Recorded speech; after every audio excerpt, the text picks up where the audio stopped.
About 3 days we'll play on some grass and dirt. But turn down the volume on Dick and Bird. Fuck Dick and Bird! Fuck Dick and Bird! St. Paul admitting the law and life, and hitting rock bottom, drugs in the ex-wife. Fuck Dick and Bird! Fuck Dick and Bird! Fuck Dick and Bird! Fuck Dick and Bird! Fuck off! Shit.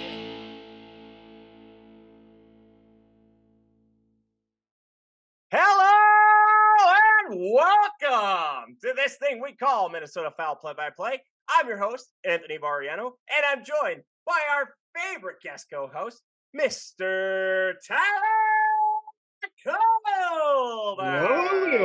What's up, buddy? How you doing, my friend? Fantastic. How did the Twins game turn out? I didn't get a chance to see it because I was at the Lynx game.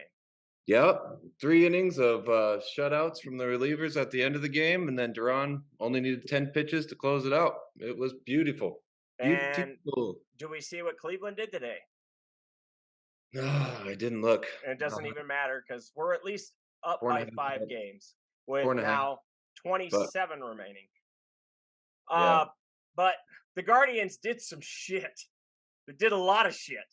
And it brings us to the questions that if are the Twins going to miss the playoffs because of the Angels? I mean, they did win today, so Guardians won today, but no. So it's still a 5-game lead with 27 to play. Let me tell you this real quick. So I got their schedules together. So if you take out the teams that they play, that they match, they play the Reds, the Angels, the Rays together, and then the other series that they have left, besides the 3 games left between the Twins and the Guardians, the Guardians have the Giants, the Royals, the Orioles, and the Tigers. So they got the Royals and the Tigers, but Royals have been playing better. And then they got the Tigers Giants. have been playing better too. And then they got the Giants and the O's are fantastic. Twins, all they have left, other than the same, is Mets, White Sox, A's, and Rockies. That's fantastic. I mean, Rockies you like to see. 1,000 A's, Mets worst you like to see. ever made in the world. We got the better schedule going out, so I think we got the upper hand plus the 4 games. 5 games. 5 games. 5 games. I think. I mean, we're set up good. Whatever that means. Well, the reason we're all worried is because the Guardians claimed starting pitcher Lucas Giolito. Yeah. And relievers Reynaldo Lopez and Matt Moore off waivers from the Los Angeles Angels. Would have been great if they become. God, just getting one of those guys would have been all right. You know, Giolito, I think, has got a year left, or am I wrong on that? He might be. Is he a free agent next year? I'm not sure. He just got to the A's, so that's. But I think he's a neutral, if not a negative. Like, he was amazing. Right, he wasn't pitching great this year. But he will immediately blow up a game for you. He can give up 6. Well, the Twins actually hit Giolito pretty well, so if he starts against us, it's going to work out great. And he's been terrible all year. He's got probably like a 5.50, 6 ERA this year. Like, he's probably almost a negative for them. Yeah, but their bullpen did improve. Al Quantrill rather than Giolito right now. Their bullpen got better though, and it would have been nice if one of those players dropped to us, but that's not the case. Apparently, check in the minors for some reason. Bring that dude up. What are they doing? Yeah. Apparently, the Twins called up Stevenson today, which is something I never saw coming. Yeah, he was playing in left. No, I saw him play at AAA. He was great. He went yard when I saw him at the game he was at. Nice. He's been playing pretty well all season, it seems like. Mm-hmm. Another player the Twins will get back, Chris Paddock. Remember that guy? Traded for him about 2 years ago. Has yet to make his debut with the Twins. He was pretty bad before he got injured, but he had the great year before that. Yeah. I'm not expecting much. I don't think he'll make an impact. I would be scared to put him in a game. Even in a bullpen situation? Yeah. Yeah. Well, we're going to because find out at the end of September. He's going to he's get kind of time at like, the big time. yeah, end of Big September. club. So it's going to be a while. He won't have many No. games under his belt to get to make a difference. Which is why I think they try and start him out in the bullpen rather than spot start him. Didn't have to. That gives him 2 weeks left in the Be a season. long relief role. Yeah. But he's not a hurler. He doesn't have great stuff, but he's kind of like a cheap version of Joe Ryan, where he's just like makes it happen. So when he's on, he can be really good, but Yeah. we haven't seen that in a long time. So it couldn't hurt, but actually, it could hurt. It could. Let's be real. It could really hurt. Could. This It team could hurt. could piss away a 5-game lead with 27 games to play. We've This seen could it. happen. It could Yeah. happen. Yeah, All right. but they got to earn it. They got to earn it, and that'll make them feel better going to the playoffs. So Right. If they don't win this division with the team they got, they don't deserve to play in the playoffs. no. All right. Well, let's talk about an actual playoff team. Yeah. The Minnesota Vikings. Yeah. Oh God! Crown him.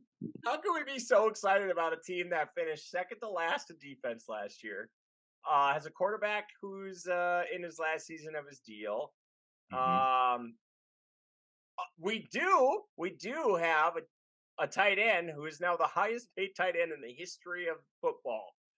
4 years, $66 million extension for TJ Hockenson, formerly of the Detroit Lions, becoming the highest paid tight end ever. Why is he the highest paid tight end ever? Let me tell you. No team had a higher increase in air yards per attempt than the Vikings after Hockenson was added. It went from like 6.6 yards to 8.6 yards. He is, that's per Alec Lewis of The Athletic, he is the security blanket for Kirk Cousins or whoever is playing quarterback for the Minnesota Vikings going forward.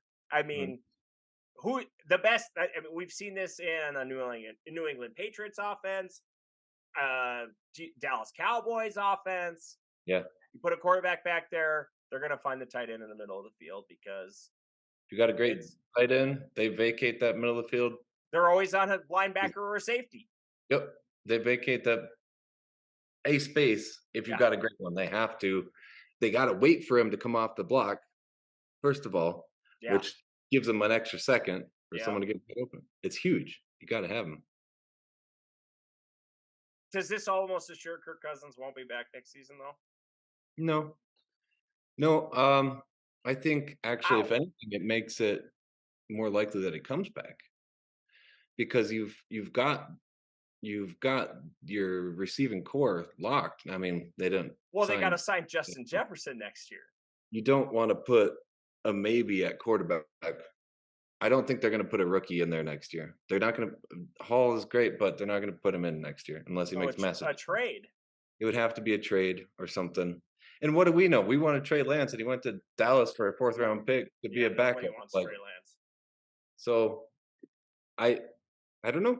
I think if anything, Kirk is actually in his prime right now. So I would agree with you. I wouldn't be surprised. I'm just wondering where the hell the money comes from. Well, actually, Hawk's deal, it's super team friendly this year. They actually they actually added cap space with this new deal. Wow. By like a couple million. Huh. So, it's a 5-year deal, right? And it's a lot of the cap space is backloaded. Yeah. So just like everything else, cap space can be fuddled with, manipulated. And they'll 2-3 years they're gonna mess with that contract anyway. Right. This is only a positive for the Vikings, and it's great. I love it. I'm for it. I am too. Of course, with what we gave up to get him last year, you got to. And his immediate impact. He was like, he got off the practice field for Detroit, came to Minnesota, and 4 days later was starting in a game and had like 7 catches or something for 80 yards. Yeah. Immediately picked up the offense. Looks like a Viking. He really does. Looks like the logo on his helmet. Yeah. He looks like a raper and a pillager. Yeah, a little bit. So that's great. We're excited about them. I mean, okay, so they got Tampa Bay coming up here, in the first game of the season at home. Yeah. Funny thing, speaking of Tampa Bay, just looked at the fantasy, drafted to my first mock draft of the year. Sure. Yahoo Fantasy has Tom Brady as a draftable player. I know. they won't take him out until game day. There's still a chance, baby. It's so fucked up. Yeah. There's still a chance. Do you have any fantasy advice for me? I'm playing fantasy for the first time in like really 6-7 years. Yeah. I got a lot of fantasy advice for you. Okay. I'm in a 10-team league. 10 teams? Yeah, okay. And it seems like it's all overvaluing the quarterback. So it seems like quarterbacks will be off the board in the first round. Okay, yeah. I mean, this is a year that you want a stud quarterback, especially in a 10-team league, because you want the standouts in that, and you want the standouts. So I think of the standouts, that means that the three, Josh Allen, Mahomes, Hurts, are very valuable. Kelsey and Mark Andrews. Kirk Cousins, Kelsey and Mark Andrews catch him a little later. I got the 8 pick. I'm not going to get any of those guys. Yeah. I might have to reach for Kirk Cousins, huh? No. Kirk Cousins will be waiver fodder. He'll be waiver fodder. You're kidding me. He will, because he doesn't have any rushing. No, this is a Minnesota league. Some idiot's going to fucking reach for that guy. Honestly, Kirk Cousins is a way better quarterback than Justin Fields, but I'd rather have Justin Fields in fantasy because of his running ability. Because usually most leagues, throwing touchdown is 4 points or 5 points, not 6, and a rushing touchdown is 6 points, and it's 25 to 30 yards per point, regardless in this league. And okay, well that makes it big better. Points for 40-yard touchdown throws, 40-yard touchdown receptions, 40-yard touchdown runs. Mm-hmm. Yeah, if you can slide, if Justin Herbert slides to you in like the second or third, if you get Herbert in the third, Justin Herbert, you can have a big old year. I think couple standouts that might slide at running back, third, fourth round in a 10-team league. They're usually second, maybe first, but Jahmyr Gibbs, Tony Pollard, if they slip, snatch them. Tony Pollard, snatch him in the second, early third, but because he's a little bit ahead of Gibbs, but and then let's see, like I'm out on Devontae Adams, Jimmy Garoppolo. I didn't think so either. Yeah, no, I don't know. I did not favor him. No, but I think you can a little bit wait on receiver. I want a top end receiver, but if you waited a little bit, Calvin Ridley or Chris Olave are a big deal this year, and you can get him at a bit of a. You remember Calvin Ridley? He's the one that got busted for gambling out. We haven't seen him in a game since 2020. Right. So he's going to slide, and all the reports out are that he is just as electric. So he's going to slide. Try and grab him if you can late, or not late. It'll be 5th, 6th, maybe, but 4th. So running backs before wide receivers this year. Especially in a 10-team league, it's all about talent. You got to go for the upside. Yeah. So just get best player available. All right. Yeah.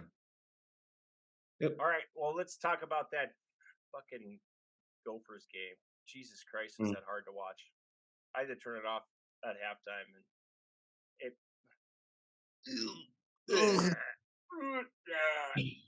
that was first week football if I've ever seen it. They needed a 47-yard game-winning field goal from, listen to this name, Dragon Kesich. Dragon. To open their Big Ten conference schedule with a win. Nebraska quarterback Jeff Sims threw 3 picks, and they still only managed with 13 points? They scored 13 points off 3 turnovers. Yeah, and he threw a terrible pick right before the second half too. They had a trick play that turned out pretty good for them, didn't they? It shouldn't have. Yeah, it was a throwback. Yeah, they fumbled the ball, the backwards pass, and still managed to find a wide open wide receiver in the end zone. Yeah. You had an extra 6 seconds to get to them. It just down there in the end zone. Right. Didn't get them. Another great name. Go for QB. Ethan Kaliak Manis. Oh, love this name. This sounds like a guy I want playing quarterback for me. Except he had 44 attempts for 196 yards. Just not good enough. At all. And it was I gotta say, at times he looked like a quarterback, and then there You were times when he didn't look like a quarterback. know what it was, what I saw, like, he's got a lot of great angles on his arm. He can throw He it. can throw it at all types of I angles, and he's got got a a great throw on rocket. the run. Yeah. Yep, and he made some really great throws. I think he's gonna struggle on the outs to the sidelines. I don't think he's got quite the strength of arm to make those. He had a lot of scary ones. He threw a pick on the sideline after they were driving. So that Well, maybe that was an out where he was just the one where they were in Nebraska territory. They were driving. They were going to mhm, get points, that and was a big pick too. DB Yeah, just made a he bolted for the ball, yeah. Well, they and it ran that wasn't even a times in out. the drive.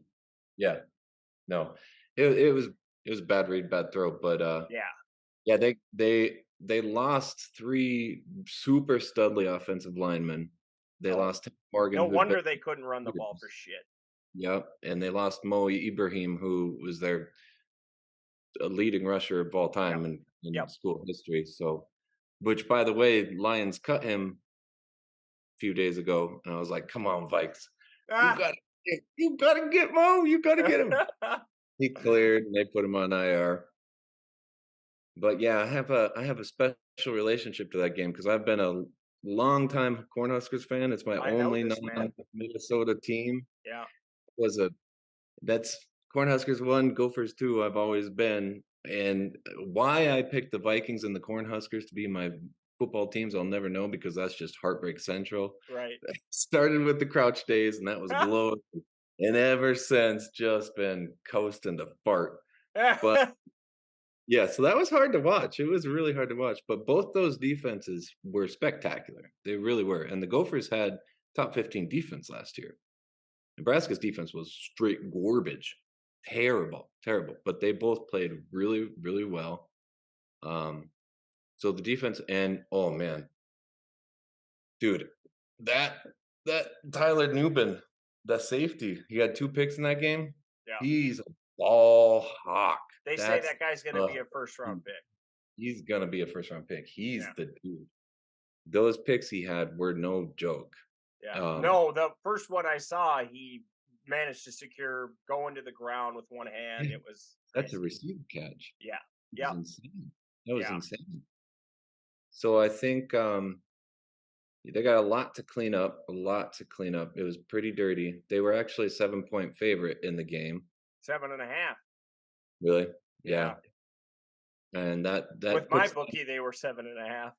uh, yeah, the the line on it was 43 points. Oh my Smash gosh. the under there. Jesus Yeah, Christ. smash that under for Oh, sure. I wish I would have. Damn. Yeah. Yeah. So they got to clean that up, and I think it's going to be tough. I don't think they're going to be a running team this year. So they're going to struggle because Ethan is not. He's just a lot to clean up. So we'll see. We'll see. Well, plenty of people saw your Cornhuskers beat Omaha in volleyball at the football Mm, stadium on Volleyball Day Isn't in Nebraska. that something? 92,003 people. A Wow. new Guinness World Record for women's sporting events. That's why I It love was, them. Those fans are just they the gave best fans in the world. everybody the day off from class to go to this thing, as they should. Yeah, Uh, it was, I don't know if you got a chance to watch the team running out of the tunnel video. Oh that my was amazing. God. It They got me don't ever so get. hyped, Yeah. especially since they used the Chicago Bulls, uh, game start song. I love that song. Sure. But just the eruption of fans. It's kind of like watching the AEW All in Wembley Stadium with 80 plus thousand fans there, the biggest wrestling event in the history of paid attendance. You go, I mean, the only events that have been attended by more people in wrestling history have been in North Korea, where, as we know, attendance was mandatory. So, I mean, this is literally the single greatest wrestling event of all time, and it doesn't belong to WWE. This goddamn company's not even 3 years old yet. I crazy. mean, just wild and crazy. An employee at work told me it was the first time he felt like WWE. I So said, what do they do different that's so much more intriguing to people? "Oh, I got into it because they pay their regular talent as if they're employees rather than independent contractors, so they Okay, contribute to their health insurance." there you That's go. how I got into it. There you go. Basically, Yeah, they just treat people better than WWE does. So big deal. yeah, Yeah. it is. Except for CM Punk had to catch a train from his plane to his hotel when he got into London. I got Um, vouchers. that's why he was so mad. I don't think it Eh, had anything to do with Jack Perry saying "real glass, eat your heart out" to him during his match against Hook. It was more of he was mad that he didn't get a fucking limo to his goddamn hotel room when he flew into London. Big time. I'm so over that guy. That's the thing is like he could not punch these guys out in, backstage and make monitors fall down on the goddamn CEO's head, which is exactly what happened. Tony Khan was there to witness all of this and ended up like almost getting injured by the monitors around him because of it. And I mean, Tony Khan's been fucking the biggest supporter of this guy since he signed him. He probably should have been just cut loose after the first time when he got in the fight with the Young Bucks and Hangman Adam Page and the Elite. Because all he does, he comes out to send the crowd home happy. The moments that are off camera when the show is over to speak to the crowd, and all he does is talk shit. All he Yeah. does is talk shit as if he's some hard like motherfucker.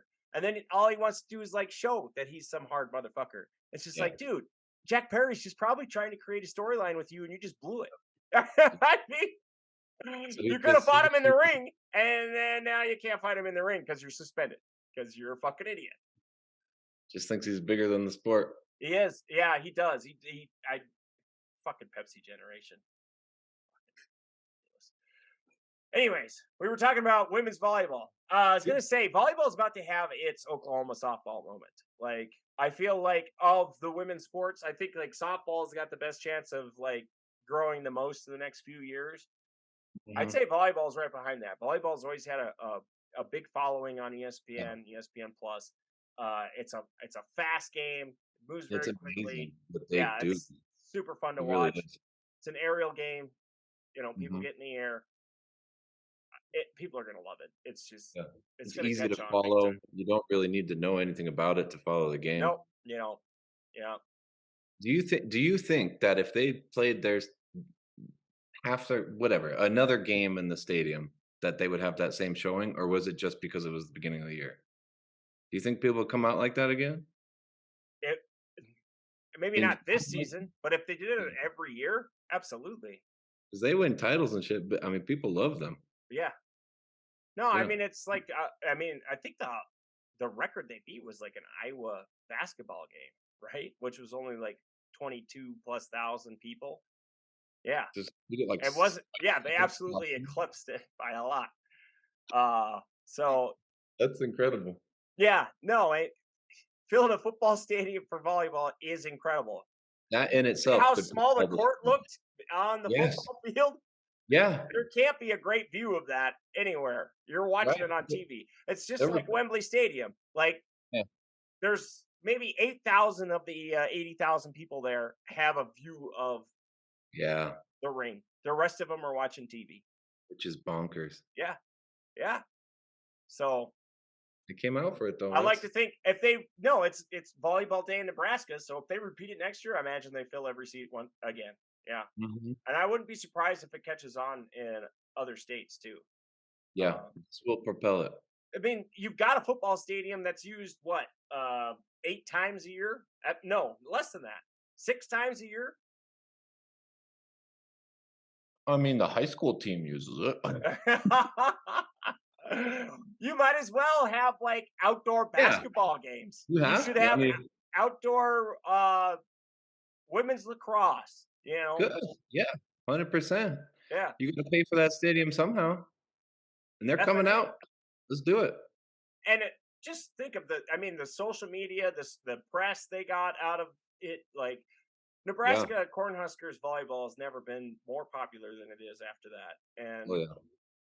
I think we need more of this. We need more. Speaking of more, Minnesota, baby, was awarded one of 6 PWHL teams, baby. We're getting one. The Whitecaps are back. Yes.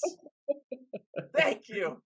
If you guys are not familiar, the Premier Hockey Federation, formerly PHF, was bought out by Billie Jean King and the owner of the Dodgers, I believe, and was taken over by the NWPHLA, something like that, National Women's Hockey Players Association, who organized and unionized and got ourselves a collective bargaining agreement for us to have an actual professional women's hockey league with the best women's professional hockey players in it. The first time in about, I want to say, 4 years since Kendall Cone Schofield stopped playing for the Minnesota Whitecaps, which I think was about 4 years ago. Yeah. And this is huge news. I figured Minnesota would get one of the teams because they were the first team in that league to turn a profit. They did it in their inaugural season. And in that season, they won the fucking Isabel Cup. They were the champions. That's right. That's right. Yeah. Yeah. We were in the championship game last year. I was at that game too, and it's still to this day the best hockey game I've ever seen played. The championship game? Yeah. Okay. How many people went to that one? They only were at Tria Rink at that time, so probably only a couple thousand. They upgraded to Richfield Arena, and I was on hand for the largest attendance at that game as well last season. Now that players from both Team USA and Team Canada will be parts of teams in this league, they might end up needing a bigger venue than Richfield Arena. 10-minute warning. Oof. Here's the news. Eagan, Minnesota native and former Lady Gopher associate head coach Natalie Darwitz was named GM of the new Minnesota franchise, which I hope is, remains the Whitecaps. Otherwise, what the hell did I buy all those jerseys for? Free agency has begun. Teams are allowed to sign 3 players. Expect Minnesota to target Hillary Knight, one of the biggest stars in the sport, or Kendall Cone Schofield, the other biggest star in the sport. Former Whitecaps player. It would make sense if she came home. Lee Steckline is also a defender that would be on that list. She's from the area. And this is according to Haley Salvian of The Athletic. The top goaltender available is Anne Renee Desbiens. Had 21 shutouts with Wisconsin. So she's played close to home and might be willing to come back. Those are the 3 that I would suspect, or the 3 of the 4 that I think they would go after in free agency. So how's that process go? Is it just you just offer them the contract, or is it a contract? Yep, it's straight free agency. Sign 3 right away. Yep, and whoever you get to choose. Anybody who goes unsigned in that free agency period is subject to the inaugural draft. This is held on September 18th. And guess who has the number 1 pick? Oh, that would be us, baby. So it doesn't even matter if we do well in free agency because we got the top person off of that board. Did we draw a ball? Did we draw the best ball out of the little slinky machine? I don't know how we got it. I guess that's what they did. Yeah, they played bingo and our name came out. Yeah. Yeah. Rock, paper, scissors? Works out great for me though, because I just told my Lynx season ticket rep that I won't be re-upping next year because we have a professional women's hockey team to support in town. And I want this league and this team to stick around forever. I'm done with this, 2 leagues, one in Canada, one here, one's playing in China, one's playing only in the US and Canada.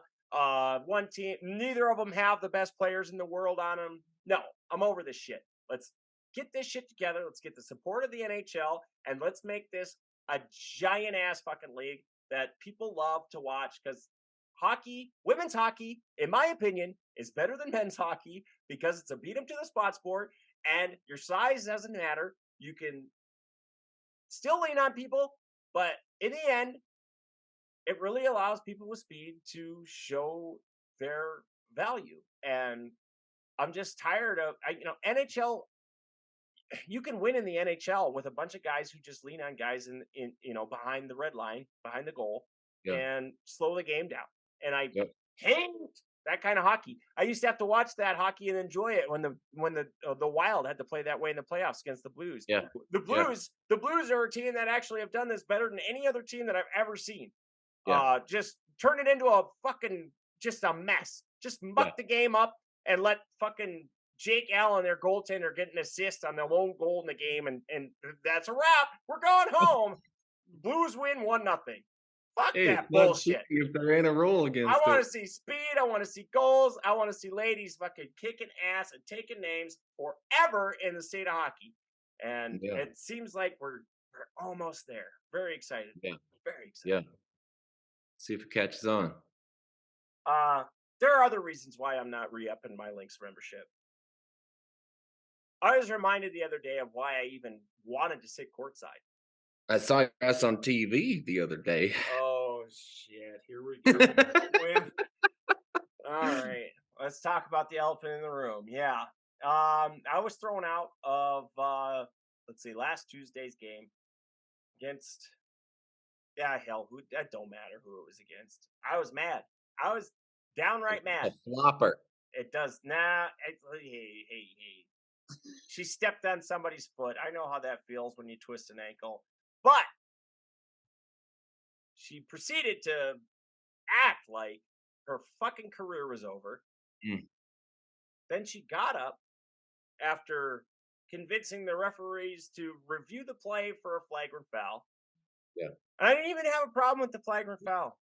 I really don't, because it's a landing area foul. It's generally a flagrant foul. I didn't feel like there was anything flagrant about it, but I can understand why they make that call. My problem is you stay in the game, make the free throw, and then taunt the crowd. Yeah. That's what I have a problem with. Yeah. Is, where'd all that energy come from? Right. I mean, also, one of my friends was ejected before I got the chance to get ejected. And I felt like I had to support her, Yeah. So I was just supporting a teammate, That's what we do. I had no problem. I never said anything of the sort that, she, was.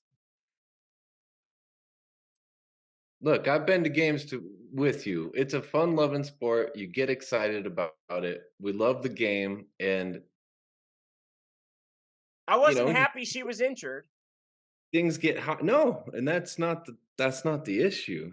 The issue. My friend was happy she was injured. Yeah, she was. By the way, the press. If you wanted to know what she said, "That's karma, bitch," and that's what got Enrique Gumbawale and Gumbawale all revved up and got the ref to throw her out. And like they've never been heckled before, though. Come on. I mean, that's a bit much, but I was more mad about the whole, let's review this play for a flagrant foul, let the player stay in the game to hit the free throws, and then taunt the foul, or taunt the crowd, and then stay in the game after that as well. So it's just like, okay, so you get a free timeout, you get the ball and 2 free throws in a 4-point game, a 2-possession game, in the final minutes of a fourth quarter, and it's just like, look, seems like you're exploiting the rules here. You were saying what everyone was thinking, and there's no saying that didn't amp up the Lynx too, because you were amped, you were into it. Right, that could have, and then beat Dallas on their home court 2 days later, baby. We want fans in this league to be passionate about the game. But not in the courtside club, is what my ticket rep told me. It's like the code of conduct is a little stricter in the courtside club because the owner was a row in front of the girl who got thrown out before. I did. Oh, wow. Yeah. Yeah. Okay. All right. But anyway. There's no shame in it, Tony. Don't. Oh, I don't feel any apologize shame for it. whatsoever. Don't I apologize. know what I said. I know I was mad, and I'm not ashamed. What I'm ashamed of is this team not tanking for Paige Beckers. Well, I'm also ashamed of the way that we've treated Ariel Powers, goddammit. Ariel Powers was the reason I wanted to sit courtside. She's the most fun player on the team. She is the one who makes it happen. She brings the energy. She brings the heart. And yet, she averages 9 minutes a game despite leading the goddamn team in points last year. Why? Why? Why? Because she's not part of the future. She's in the last year of her deal. She's the highest paid player on the team, by the way. Whoa. Yeah. They only give her 9 minutes a game? Yeah. Wait about it. She received the loudest cheers the Lynx got all night, proceeded to do exactly what she always done. She attacks the rim. In 15 minutes, she made more free throws, 4, than the rest of the team had done the rest of the night. 3. Seems like a managerial problem. She scored a point a minute, had the team's only steal, grabbed 4 boards, dished 3 assists, defended without fouling. She was the only one with a positive plus-minus on the night for the Lynx. Yeah. And I was just like, okay, Coach Cheryl Reeve, what took so long? Why did it take a 37-point deficit to get her in the game? Could have probably used her when it was like a 17-point deficit, you know? Yeah. It's the only time that we were better than the Liberty that whole night was when she was on the floor. What's the deal? Maybe they were tanking. No. Cheryl. That's how they tank. Don't give your best player minutes. Cheryl don't tank. That's the thing. Cheryl, she needs to protect her job just like every other player on the team needs to protect her job. So right. Makes no sense. She's going with the rookies that are going to play on this team in the future. And I understand that approach, but I have a problem with it, especially in a game that's out of hand and you need a spark and you wait until it's a 37-point deficit with 5:23 remaining in the third quarter to get that spark. And it's just like, what are we doing here? What are we doing here? The fans obviously want her on the floor. Yeah. Weird. Anyways, I'll be spending my money on the new professional hockey team, the that's exciting. Professional Hockey League in Minneapolis. That'll be cool. I'd like to thank you all for joining us. I'd like to thank my co-host Tyler Culver for joining me. And I'd like to let you know you can find us at Minnesota Foul Play-by-Play on YouTube, at Minnesota Foul Play-by-Play on TikTok, and at GoGonzoJournal.substack.com if you'd like to listen to our